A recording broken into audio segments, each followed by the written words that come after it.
Good morning, everybody. How are you all? I'm doing well. I'm Nupur. Welcome everybody to my YouTube channel, Nature at the Very Core of Science. Today, I'm just going to talk about a very interesting topic that is pertaining to US history. And the author of this story is Daisy Betts. Before starting the story, just let me give a glimpse of Miss Daisy Betts. So, Miss Daisy Betts was a colored woman. When Daisy Betts was 3 years old, her mother was killed by 3 white men. Although Betts was just a child, her biological mother's death made an emotional and mental imprint on her. The unfortunate death forced Betts to confront racism at a very early age and pushed her to dedicate her life to ending racial injustice. Daisy Betts was born in Huttig, Arkansas in 1914 and raised in a foster home. And when she was 15, she met her future husband and began traveling with him throughout the South. The couple settled in Little Rock, Arkansas, and started their own newspaper, the Arkansas Weekly, and that was one of the only African American newspapers solely dedicated to the civil rights movement. The paper was circulated statewide. Betts not only worked as an editor, but also regularly contributed articles. So naturally, Betts also worked with local civil rights organizations. For many years, she served as the president of the Arkansas chapter of the National Association for the Advancement of Colored People, or NAACP. Her work with the NAACP not only transformed the civil rights movement, but it also made Betts a household name. So far is the introduction about Daisy Betts. Now I'm just coming back to the excerpt written by Daisy Betts, and this is Growing Up Black. I hope that you will like it, and I will very much encourage you to comment. That is the only platform for me to connect with you, and I will be trying to improve my audio videos and all those things. So it is very essential for me, the interaction from the audience. So let's begin. As a child, Daisy Betts was told by her stepfather to hate discrimination that eats away at the soul of every black man and woman. Hate the insults and then try to do something about it, or your hate won't spell a thing. As an elder, Mrs. Betts followed her stepfather's advice. She became president of the Arkansas National Association for the Advancement of Colored People and fought successfully for school integration. So, in the reading below, we will see that Daisy Betts recalls her childhood in the 1920s and her first encounter with racial discrimination. I was born Daisy Lee Gatson in a little sawmill town of Huttig in southern Arkansas. The owners of the mill ruled the town.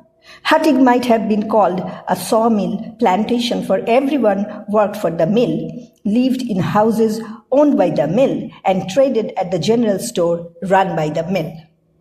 The hard red clay streets of the town were mostly unnamed.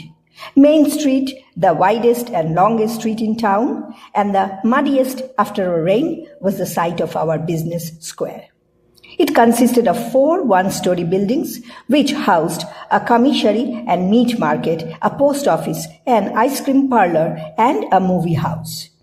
Main Street also divided White Town from Negra Town. However, the physical appearance of the town areas provided a more definite means of distinction. The Negro citizens of Huttig were housed in rarely painted, drab, red shotgun houses, so named because one could stand in the front yard and look straight through the front and back doors into the backyard. The Negro community was also provided with 2 church buildings of the same drab red exterior, although kept spotless inside by the sisters of the church, and a 2-room schoolhouse equipped with a pot-bellied stove that never quite succeeded in keeping it warm. On the other side of the main street were white bungalows, white steeple church, and a white spacious school with a big lawn. Although the relations between Negro and white were cordial, the tone of the community, as indicated by outward appearances, was of the Old South tradition. As I grew up in this town, I knew I was a Negro, but I did not really understand what that meant until I was 7 years old. My parents, as do most Negro parents, protected me as long as possible from the inevitable insult and humiliation that is, in the South, a part of being colored. I was a proud and happy child, all hair and legs, my cousin Early B used to say, and an only child, although not blessed with the privilege of having my own way. One afternoon, shortly after my 7th birthday, my mother called me in from play. "I'm not feeling well," she said. "You will have to go to the market and get the meat for dinner." I was thrilled with such an important errand. I put on one of my prettiest dresses and my mother brushed my hair. She gave me $1 and instructions to get a pound of center-cut pork chops. I skipped happily all the way to the market. When I entered the market, there were several white adults waiting to be served. When the butcher had finished with them, I gave him my order. More white adults entered. The butcher turned from me and took their orders. I was a little annoyed, but felt since they were grown-ups, it was all right. While he was waiting on the adults, a little white girl came in and we talked while we waited. The butcher finished with the adults, looked down at us and asked, "What do you want, little girl?" I smiled and said, "I told you before, a pound of center-cut pork chops." He snarled, "I'm not talking to you."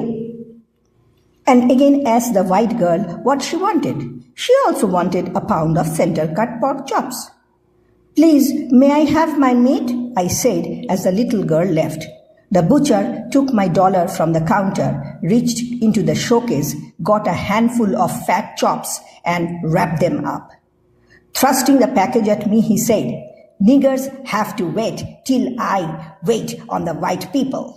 Now take your meat and get out of here." I ran all the way home crying.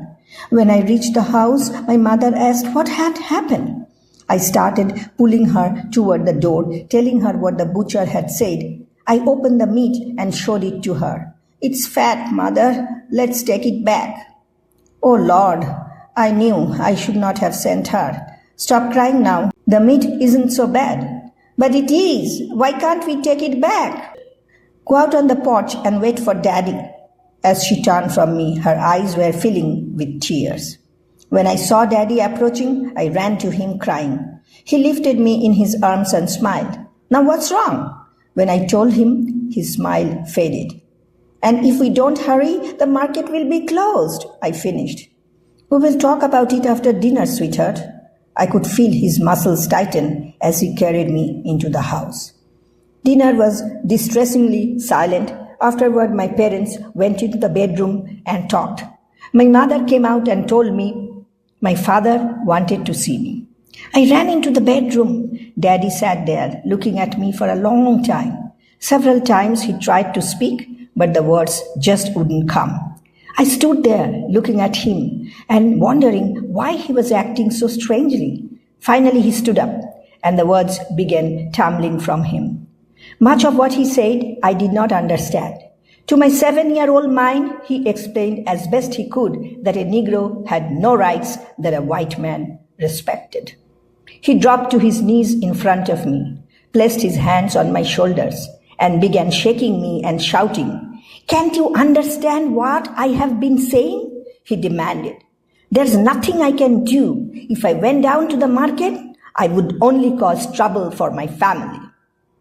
As I looked at my daddy, sitting by me with tears in his eyes, I blurted out innocently, "Daddy, are you afraid?" He sprang to his feet in an anger I had never seen before. "Hell no, I'm not afraid for myself. I'm not afraid to die. I could go down to the market and tear him limb from limb with my bare hands, but I'm afraid for you and your mother." That night, when I knelt to pray, instead of my usual prayers, I found myself praying that the butcher would die. After that night, we never mentioned him again.